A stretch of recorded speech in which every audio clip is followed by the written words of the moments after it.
toujours des exemples que... ah, là je me suis trompé dans l'animation. Jusqu'à présent, je ne m'étais pas trompé, c'est assez extraordinaire. Mais là, je me suis trompé, il fallait bien que je me trompe au moins une fois. Donc, je vous donne une liste de mots à prendre. Et, donc, je vous laisse le temps de la regarder, là. C'est bon. Comme j'ai vu tout à l'heure que vous étiez performant, je peux passer. D'accord? Et là, premier type d'évaluation que je peux faire, ce qu'on appelle rappel libre. Vous allez me rappeler tous les mots dont vous vous souvenez. Deuxième possibilité, c'est ce qu'on appelle le rappel indicé. Je vais vous donner le début des mots. D'accord? Donc, essayez de voir si vous pouvez raccrocher les mots de tout à l'heure. D'accord? Voilà. Troisième type de mesure que je peux faire, qu'on appelle la reconnaissance. Donc, je vais vous donner un certain nombre de mots et je vais vous dire, parmi ces mots, quels sont les mots que je vous avais présentés tout à l'heure. Troisième type d'évaluation, qu'on appelle complétion. Je vais donner non plus les premières lettres du mot, mais plusieurs lettres du mot et je vais vous demander de compléter. D'accord? Mais on se rend compte que l'ensemble de ces mesures, premièrement, ne donnent pas lieu à la même performance. On aura plus de facilité à récupérer l'information quand on est dans la complétion que quand on est dans du rappel libre. D'accord? Donc, la mesure que nous faisons a une influence sur l'évaluation que nous faisons de la mémoire. Mais, donc, depuis les années 90, un collègue canadien qui s'appelle Craig a montré que s'il y avait une différence entre ces différents types de mesures, c'est parce que ces mesures, certaines apportent un support à la mémoire, on appelle ça support environnemental, d'autres non. Le rappel libre ne donne aucun support, il faut se débrouiller par soi-même, d'accord? On dit qu'il faut avoir une grande capacité d'initiation pour trouver la réponse, alors que la dernière mesure, complétion, apporte de l'aide au sujet. Et on va constater, notamment avec l'avancée en âge, que plus on avance en âge, plus les personnes ont besoin de support environnemental. Mais ce qui est intéressant, c'est que l'on constate que lorsqu'on donne un support environnemental, la personne est capable de récupérer l'information. Si cette information n'avait jamais été stockée, si cette information n'avait pas été mise dans le bon endroit, on ne la récupérerait pas. Donc, quand on a une erreur de mémoire, au lieu de tout de suite penser qu'on a affaire à une altération profonde de la mémoire, il faut se poser des questions de savoir si on ne serait pas dans un phénomène d'interférence, on ne serait pas dans une problématique liée à l'attention, ou tout simplement, est-ce que ce n'est pas la mesure que j'utilise qui fait que la personne a moins de facilité pour récupérer l'information. Au fait, dans quelle image vous avez vu cet objet? Est-ce que vous l'avez vu quand j'ai présenté la voiture? Là, on l'a mené au garagiste. Hein. Est-ce qu'on l'a vu quand j'ai présenté ça? Oui? Non. Alors, quand vous verrez le diaporama, vous saurez où c'est. Ce n'est ni là, ni là. D'accord? Mais ce que je vous ai expliqué tout à l'heure, alors que je vous ai tout expliqué sur la mémoire, tout, vous êtes capable de me dire, du moins certains d'entre vous, que vous avez vu le tabouret quand il y avait les meubles. Donc je vous remercie. C'était une expérience online, comme on dit. Je vous remercie qu'elle ait à peu près fonctionné, au moins pour certaines personnes. Elle n'était pas là-haut des fois. Non? Vous êtes sûr? Hein? Bon, très bien. Donc, la mémoire humaine, c'est pas la mémoire de l'ordinateur, je suppose que vous l'avez compris. Mais la mémoire humaine, c'est pas un organe non plus.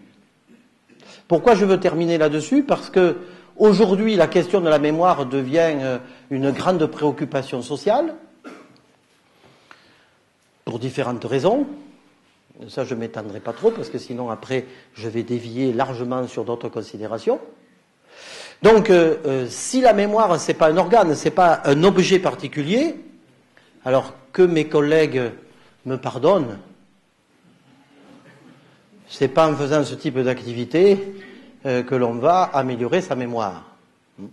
La mémoire n'est pas un muscle, on ne muscle pas sa mémoire. Ce n'est pas en répétant des listes de mots, ce n'est pas en faisant certains exercices que propose, comment il s'appelle? Ça me paraît, c'est un nom un peu chinois. Ah ouais, vous le connaissez tous, moi non. Je ne le connais pas. D'accord?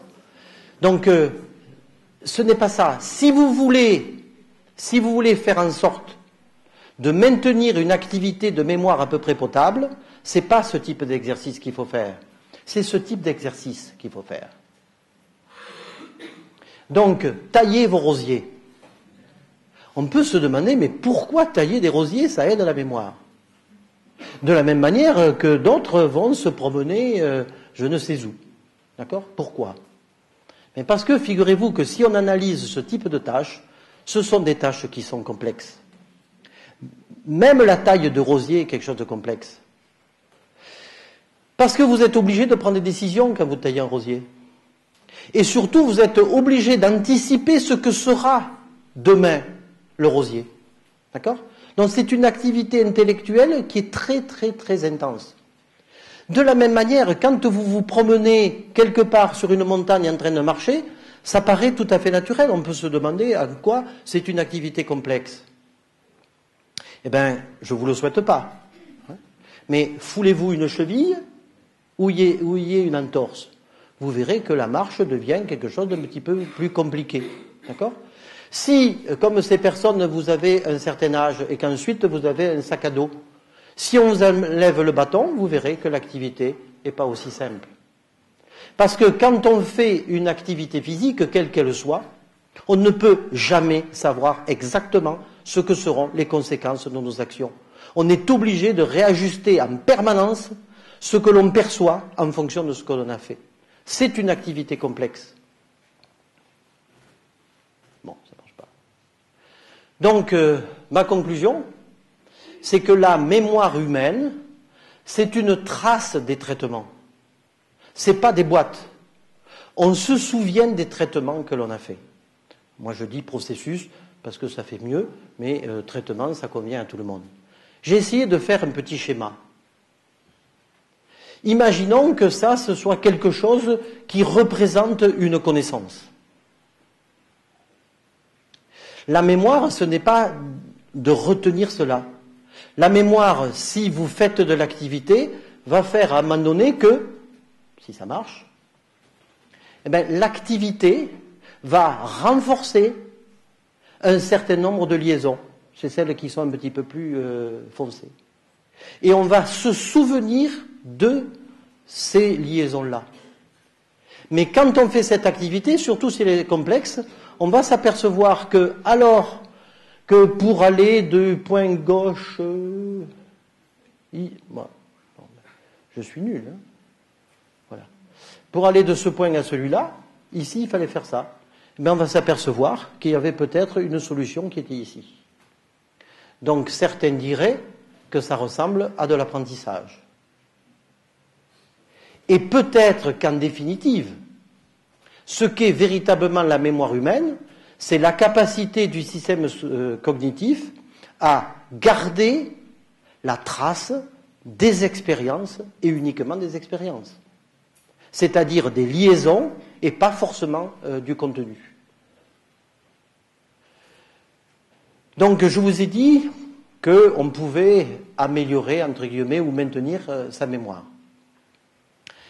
Il y a des limites à tout. Je pense qu'il y a des exercices complexes, etc., qui peuvent aider.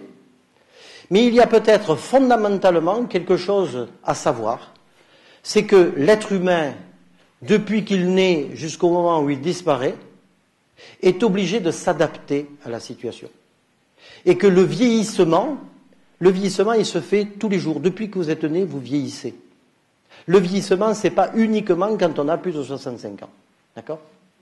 Entre tout à l'heure et maintenant, pardonnez-moi, nous avons tous vieilli.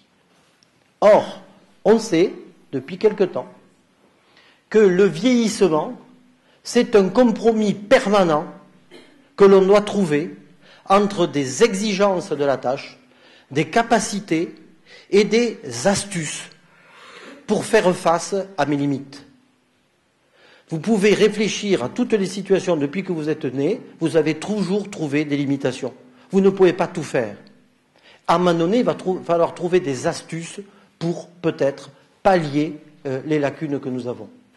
Alors, quand on a 18 ans, 20 ans, on a peut-être plus de rapidité à trouver ces astuces. Quand on est un peu plus âgé, on a peut-être moins de rapidité. Et donc, je donne l'exemple d'une expérience, enfin, d'un travail cité par quelqu'un qui s'appelle Baltes. Donc, c'est l'interview de Arthur Rubinstein, qui, comme vous, comme moi, savez que c'est un virtuose du piano, c'était. Et on lui pose la question, comment faites-vous pour parvenir à un tel niveau d'expertise à 80 ans? Parce que c'est fabuleux, quoi. C'est fabuleux. C'est étonnant. Regardez ses réponses. Je joue moins de morceaux. Alors, ce que je veux dire là, c'est très important. C'est que nous évaluons l'efficience du pianiste en fonction de ce que nous voyons, nous, ici et maintenant, dans ce qu'il fait. Quand vous allez l'écouter, lui ou l'autre, vous allez écouter que ce qu'il joue. Donc, s'il joue moins de morceaux, vous n'allez pas vous en rendre compte, puisque en fait, vous êtes venu pour l'écouter et vous écoutez ce qu'il a à vous faire écouter. D'accord? Mais lui, il joue moins de morceaux. Deuxièmement, je m'exerce sur ces morceaux plus souvent. D'accord? Donc, j'optimise mes moyens. Je sais que j'ai des capacités limitées. Donc, je sélectionne mes buts. Je ne vais plus refaire ce que je faisais quand j'avais 20 ans. D'accord? Et comme je sais que je suis limité, parce qu'avec l'avancée en âge, je suis limité, donc je m'exerce plus sur ces morceaux. Mais ce qu'il y a d'intéressant, c'est sa troisième réponse. Et pour contrecarrer ma lenteur mécanique, je joue moins vite les passages lents pour que les passages rapides aient l'air plus rapides. Et ça, vous ne le voyez pas. D'accord? C'est ce qu'on appelle la compensation. Parce que cette personne a su accepter ce qu'elle était devenue, elle va utiliser ses ressources pour faire face à ses lacunes. Mais ceci n'est pas vrai uniquement pour des gens de 80 ans, c'est vrai tout le long de la vie. C'est le modèle SOC de Baltes, donc avec sélection, optimisation, compensation, qui est, semble-t-il, un ensemble d'opérations que l'on retrouve dans le processus développemental, donc du début de la vie jusqu'à la fin de la vie. D'accord ?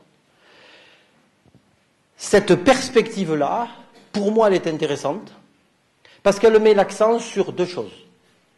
C'est que nos comportements, notre système cognitif, il a toujours quelque chose qui est spécifique à l'individu. D'accord ? Mais il est surtout lié au contexte.